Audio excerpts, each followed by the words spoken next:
Students, आज हम पढ़ेंगे DNA as material of inheritance. कल हमने जिक्र किया था कि क्रोमोसोम दो चीज़ों से मिलकर बना है, एक डीएनए है, एक प्रोटीन है। इन दोनों के काम बता दिए कि डीएनए मटेरियल ऑफ इनहेरिटेंस कहलाता है और प्रोटीन को कहते हैं कि this provide support to DNA. तो पहले आज हमने ये साबित करना है कि ये मटेरियल ऑफ इनहेरिटेंस हम किस बुनियाद पर कहते हैं, लेकिन उससे पहले ये समझना ज़रूरी है कि इस मटेरियल ऑफ इनहेरिटेंस से मुराद क्या है। बल्कि मैं आपको ये बता दूं कि डीएनए के काम क्या है। दो काम करता है डीएनए। सबसे पहला काम तो ये है, इसका असल काम, ये सेल है, इसमें क्रोमोसोम है और क्रोमोसोम के पार्ट के तौर पर डीएनए इधर न्यूक्लियस में रहकर बाहर साइटोप्लाज्म में होने वाली एक्टिविटीज को कंट्रोल करता है। तो एक तरह से ये सेल का दिमाग है, लेकिन हमारा दिमाग तो डायरेक्ट काम करता है, ये डायरेक्ट काम नहीं करता। ये इसके पार्ट्स को हमने जीन बताया, ये जीन को एक्टिवेट करता है। मसलन एक जीन एक्टिव हो गया, एक्टिव होने का मतलब ये है कि डीएनए का ये पीस अपने जेनेटिक प्रोग्राम को आरएनए में मुंतकिल करता है और ये आरएनए न्यूक्लियस से निकलकर साइटोप्लाज्म में आता है और साइटोप्लाज्म में आकर ये राइबोसोम के साथ मिलकर प्रोटीन बनाता है। और जब ये प्रोटीन बन जाता है तो प्रोटीन अब काम करना शुरू करता है। तो काम कौन कर रहा है? प्रोटीन। लेकिन उस प्रोटीन को काम करने या न करने का पाबंद कौन करता है? डीएनए करता है। असल काम इसका ये है। ये तो इनहेरिटेंस तो नहीं हुई ना, इसको तो इनहेरिटेंस नहीं कहेंगे। फिर मटेरियल ऑफ इनहेरिटेंस क्यों कहते हैं? ये इस वजह से कहते हैं, जब ये सेल डिवाइड होगा तो डॉटर सेल्स बनेंगे 2 या 4। इस सेल की सारी खूबियां इस डॉटर सेल में मुंतकिल हो रही, लेकिन इस खूबियों को इस सेल तक मुंतकिल करने वाला केमिकल कौन सा है? वो डीएनए। इसलिए डीएनए को मटेरियल ऑफ इनहेरिटेंस कहते हैं। लेकिन ये जुमला जितनी आसानी से हमने कहा और सुना, इतनी आसानी से पता नहीं चला है। 3 साइंसदानों की, हम कह सकते हैं 3 पीढ़ियों ने काम किया है, 3 ग्रोहों ने काम किया, फिर जाके इसका जवाब मिला, फिर पता चला अच्छा ये मटेरियल तो डीएनए था। तो इसका आगाज कैसे हुआ है? एक साइंटिस्ट है ब्रिटिश का, सबसे पहले उसने एक्सपेरिमेंट किया। ये था Frederick Griffith. Frederick Griffith microbiologist है। माइक्रोबायोलॉजिस्ट किसको कहते हैं? जो माइक्रो ऑर्गेनिज्म को की स्टडी करता है या उसका माहिर होता है।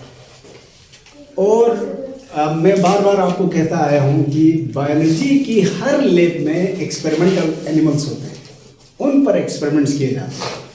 तो इस ग्रिफिथ के पास बैक्टीरिया की एक स्पीशीज की 2 फॉर्म्स थी। बैक्टीरिया का नाम था स्ट्रेप्टोकोकस निमोनी, या इसको न्यूमोकोकस भी कहते हैं। स्ट्रेप्टोकोकस इसलिए, कोकस गोल है, स्ट्रेप्टो इसलिए कहते हैं कि ये चेन की शक्ल में है। तो इसको स्ट्रेप्टोकोकस निमोनी कहो या न्यूमोकोकस कहो। आजकल न्यूमोकोकस भी नहीं कहते हैं, न्यूमोकोक्साई कहते हैं, क्योंकि जमा को कोक्साई कहते हैं, एक को कोकस कहते हैं। तो स्ट्रेप्टोकोक्साई निमोनी असल नाम है इसका। ये चेन की शक्ल में पाया जाता है और इसकी 2 स्ट्रेन्स थी। स्ट्रेन किसे कहते हैं? एक ही स्पीशीज की 2 सब टाइप्स हैं और इनमें से एक स्पीशीज ऐसी थी जिसमें ये चेन बिल्कुल सीधी थी और इसमें पॉलीसेकेराइड का कैप्सूल लगा हुआ था, जिसको आमतौर पर हम कहते हैं इनवेल्प। ये इनवेल्प लगा हुआ था पॉलीसेकेराइड का, कार्बोहाइड्रेट का, और चेन सीधी थी, इसलिए इसको स्मूथ टाइप कहा इसने। स्मूथ टाइप या एस टाइप, दोनों का मतलब एक है। जबकि दूसरी स्ट्रेन में ये कॉलोनी जरा टेढ़ी मेढ़ी थी, सीधी नहीं थी, इस तरह से, क्योंकि इसमें कैप्सूल भी नहीं था और चेन सीधी नहीं थी, इसलिए इसको रफ टाइप कहा इसने। रफ टाइप या यहां से आगे हम इसको आर टाइप पढ़ेंगे। तो S type means colony with smooth shape और rough type means rough colony, R type. ठीक है, ये दो स्ट्रेंस पर ये एक्सपेरिमेंट्स कर रहा है। कोई कंफ्यूजन तो नहीं है यहाँ तक? चले अब जरा आराम से सुने। अब मैं शक्ल नहीं बनाऊंगा, सिर्फ लिखूंगा एस और आर। एक है एस टाइप, एक है आर टाइप। ये कितने वायरुलेंट, वायरुलेंट कहते हैं मोहलिक, मोहलिक बना है हलाकत से, या फेटल भी कहते हैं आप उसको, यानी मौत का सबब बनते हैं कि नहीं, ये चेक करना है। माइस लिए गए हैं, चूहे। चूहे, ये माइस बहुत छोटे चूहे होते हैं, सफेद रंग के, लैब में पाले जाते हैं। सबसे पहले इसने क्या किया, experiment number 1, injected S type. चूहों के एक ग्रुप में इसने एस टाइप बैक्टीरिया इंजेक्ट किए। देखना चाहता है कि ये एस टाइप से चूहे में नमूनिया की बीमारी होती है कि नहीं। दूसरे में क्या किया है, अनदर ग्रुप ऑफ माइस में इंजेक्टेड आर टाइप। एक में रफ टाइप इंजेक्ट किए, दूसरे में आर टाइप इंजेक्ट किए। फिर नतीजा देखा 2-3 दिन में इस ग्रुप में चूहों में नमूनिया की बीमारी अपीयर हुई और माइस डाइड, चूहे मर गए। इस केस में क्या हुआ, माइस सर्वाइव्ड, चूहे नहीं मरे। बात क्लियर हो गई ना, आसान सी बात है। जिन चूहों में एस टाइप इंजेक्ट किए गए थे उनमें नमूनिया की बीमारी जाहिर हुई और चूहे मर गए, जबकि जिनमें आर टाइप इंजेक्ट किए थे वो चूहे सरवाइव कर गए, कोई बीमारी नहीं हुई। इसका क्या मतलब हुआ, इस एक्सपेरिमेंट से ये जाहिर हो गया कि एस टाइप वाज वायरुलेंट और R type was non virulent. ये नॉन वायरुलेंट है, बेजरर है। पहला एक्सपेरिमेंट किया था। फिर दूसरा एक्सपेरिमेंट किया इसने, एक्सपेरिमेंट नंबर 2 में क्या किया है, ही इंजेक्टेड डेड एस, मरे हुए एस टाइप को चूहों में इंजेक्ट किया और ऑल्सो इंजेक्टेड डेड आर। चूहों के एक ग्रुप में मरे हुए एस इंजेक्ट किया है, दूसरे ग्रुप में मरे हुए आर इंजेक्ट किया है। नतीजा क्या निकला, माइस सर्वाइव्ड इन बोथ केसेस। माइस इधर भी सर्वाइव कर गया, माइस इधर भी सर्वाइव कर गया। तो यहां तो हम शक कर सकते थे कि यहां से एक बात पता चली कि ये एस टाइप उस वक्त वायरुलेंट होता है जब वो जिंदा हो। मरा हुआ एस टाइप कुछ नहीं कर सकता, और जिंदा भी कुछ नहीं कर सकता है, मरा हुआ भी कुछ नहीं कर सकता। तीसरा एक्सपेरिमेंट किया इसने, अजीब एक्सपेरिमेंट है इसमें। क्या किया है, injected dead S and living R. अब चूहों का एक ग्रुप लिया इसने, उस ग्रुप में क्या किया है, मरे हुए एस जो कि वायरुलेंट नहीं है और लिविंग आर वो भी वायरुलेंट नहीं है, दोनों को मिक्स करके इंजेक्ट किया और नतीजा हैरत अंगेज था, माइस डाइड, चूहे मर गए। यानी चूहों में नमूनिया की बीमारी की अलामतें जाहिर हुई, चूहे मरे, और फिर उन बीमार या मरे हुए चूहों का खून निकाल के चेक किया तो ये हैरान हो गया। हैरान इस तरह से कि जो लिविंग आर थे, रिप्रोडक्शन जाहिर है वो कर सकते हैं ना, तो जितने जिंदा बैक्टीरिया हैं अंदर वो तो आर, लिविंग आर की औलाद है, उनमें इस मरे हुए एस की कुछ खूबियां जाहिर हो गई थी। मसलन कैप्सूल भी आ गया था और वो वायरुलेंट भी हो गए थे। तो यहां से इसने कहा, ऐलान कर दिया, something has transformed from dead S to living R. मरे हुए एस से लिविंग आर में कोई चीज मुंतकिल हुई है। क्या मुंतकिल हुआ है ये नहीं पता चला सका। ट्रांसफॉर्मेशन हुई है और इस अमल को ट्रांसफॉर्मेशन अब भी कहते हैं। और अब इसको सेक्सुअल रिप्रोडक्शन की एक टाइप करार देते हैं कि मरे हुए बैक्टीरिया से कोई मटेरियल जिंदा बैक्टीरिया में मुंतकिल हो सकता है। तो यहाँ पर ज़रा गौर करने वाली एक और बात भी है, वो ये है, इस एक्सपेरिमेंट के नतीजे में बैक्टीरिया की एक और नस्ल वजूद में आई। उस नस्ल में कुछ खूबियां एस टाइप की हैं, कुछ खूबियां आर टाइप की हैं। तो तीसरी स्ट्रेन भी वजूद में आई।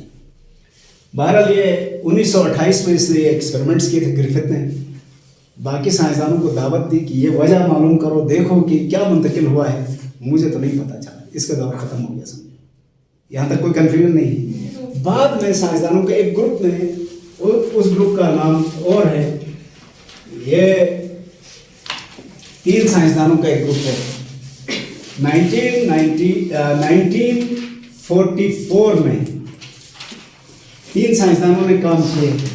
एवरी था, मैकलॉड था, मैककार्टी था। इन्होंने इस सवाल का जवाब जानने की कोशिश की। किस सवाल का? मरे हुए एस से लिविंग आर में क्या मुंतकिल हुआ है। तो इन्होंने 2 मरहलों पर अपने एक्सपेरिमेंट को तरतीब दिया।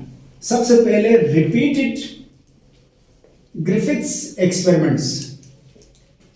ग्रिफिथ के एक्सपेरिमेंट्स को इन्होंने रिपीट किया और फाउंड सेम रिजल्ट्स। इनको भी वही नताइज मिले। इसका मतलब ग्रिफिथ ने कुछ गलत नहीं कहा, कोई चीज शिफ्ट हो रही है। लेकिन क्या शिफ्ट हो रही है, कौन सा मॉलिक्यूल शिफ्ट हो रहा है, इसके लिए इन्होंने दूसरा एक्सपेरिमेंट तरतीब दिया। दूसरा एक्सपेरिमेंट क्या था? Analysed bacteria. जो एस और आर टाइप के बैक्टीरिया थे, उनकी कंपोजिशन मालूम की कि उसमें कौन कौन से मॉलिक्यूल्स हैं।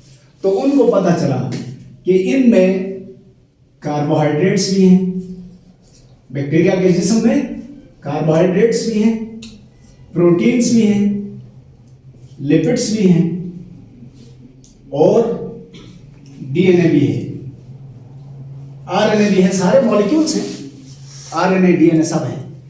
तो इन्होंने ये सोचा था, असल में हम ये देखना चाहते हैं कि इनमें से कौन सा मॉलिक्यूल है जो एस से मरे हुए एस से लिविंग आर में ट्रांसफर हुआ है।